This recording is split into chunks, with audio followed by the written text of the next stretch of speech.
and making sure that Tibet's voice is heard from the loudest and the busiest pedestrian crossing in the world.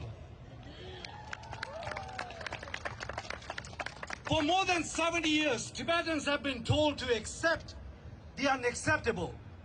We were told that China's occupation is permanent, that Tibetan independence is unrealistic, and that we must lower our expectation, soften our language, and adjust our political demands to what the global governments find convenient. The world asked Tibetans to be patient. We waited. We waited and we waited. And while we waited, China used that time to kill over 1.5 million Tibetans, separated over 1 million children, some as young as 4 years old, from their language, identity, and their families, and put them in colonial boarding schools. They took time to control our monasteries, rewrite our history, erase our language, and every foundation of the Tibetan way of life. This is why Paul Loga Rangzen believed that the loss of independence was the root of Tibet's suffering. Without political freedom, every other right is weak and can be dismissed. Paul Loga Rangzen, a lifelong independence activist, sacrificed his life to end that occupation and restore Tibet's independence. Too often, the international community reduces Tibet to a human rights or religious right issues.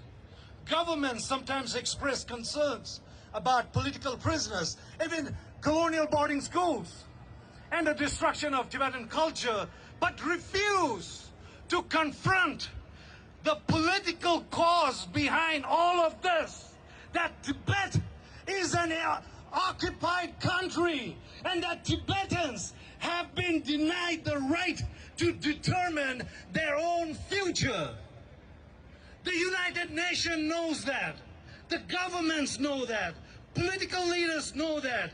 The silence is not caused by the lack of information, but by the lack of courage.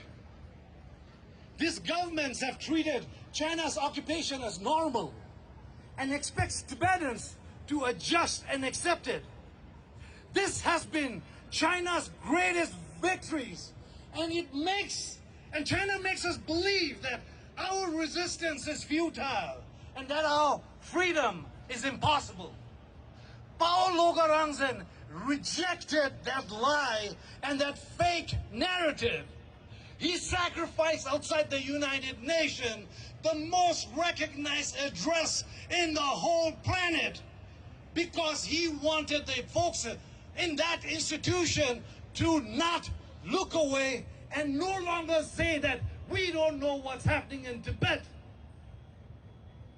He made the most extreme and unimaginable non-violent sacrifice after years of peaceful appeals that have been ignored, dismissed by every door of power. This was his wake-up call to the world. This was a call to the citizens of the world. This and the 170 self-immolations prior to that was a message to the world that Tibet is still under some of the most draconian policies under the Chinese occupation.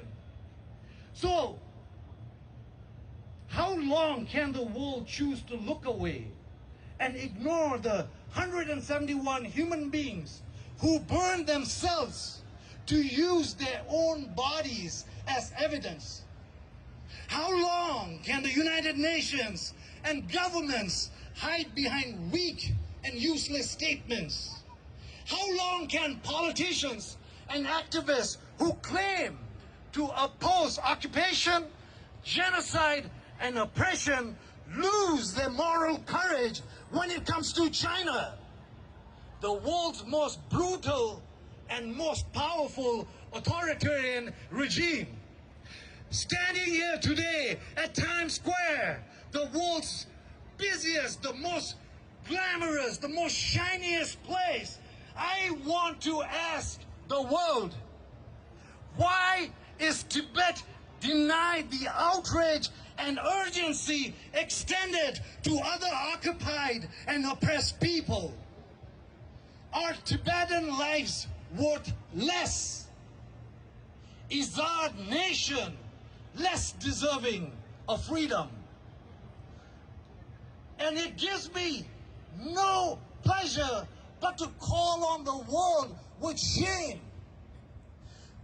Shame to everyone in the world who choose silence. And I tell them, you are not neutral. You have chosen China's power over colonialized lives. History will record your silence for what it is, a complicity to China's occupation and genocide in Tibet. Your silence is no longer ignorance.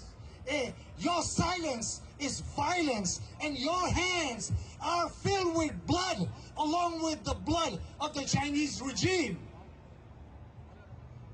They say that Tibetans are peace-loving people. But even Tibetans have a breaking point. We are angry, we are frustrated, and we're exhausted.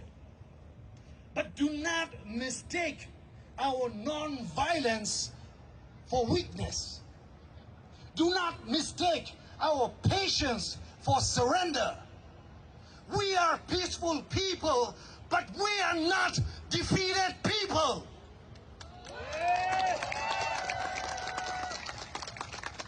We will commit to Paul Loga Rangzen and all the martyrs to not reduce their sacrifices to photographs, vigils, a tweet, names spoken and then forgotten. We will carry forward the struggle and demand for everything that they gave their life to end China's occupation and restore Tibet's independence. We also know that the world will not hand us our freedom. The United Nations or the US government will not rescue us. And China will never willingly return the country it invaded from us. That responsibility belongs to each and every one of us. We must continue to organize with discipline, speak in unity, and build a movement powerful enough to shake the conscience of this world and shake the foundation of Beijing. So from Times Square, this is our message to Beijing, to the United States, and every leader who chooses to choose silence. Tibet has not surrendered. Tibet has not surrendered, will not surrender, and will never surrender. And as long as one Tibetan, one single Tibetan remains on this planet, the Tibetan nation and the Tibetan movement will continue. And with that, I will pray for the Lord. I pray for the long life of His Holiness the 14th Dalai Lama, and to commit to our promise to bring him back to the Potala Palace and reunite him with our siblings in a free and independent Tibet. Rangzen! Rangzen Gallo! Rangzen! Rangzen Gallo!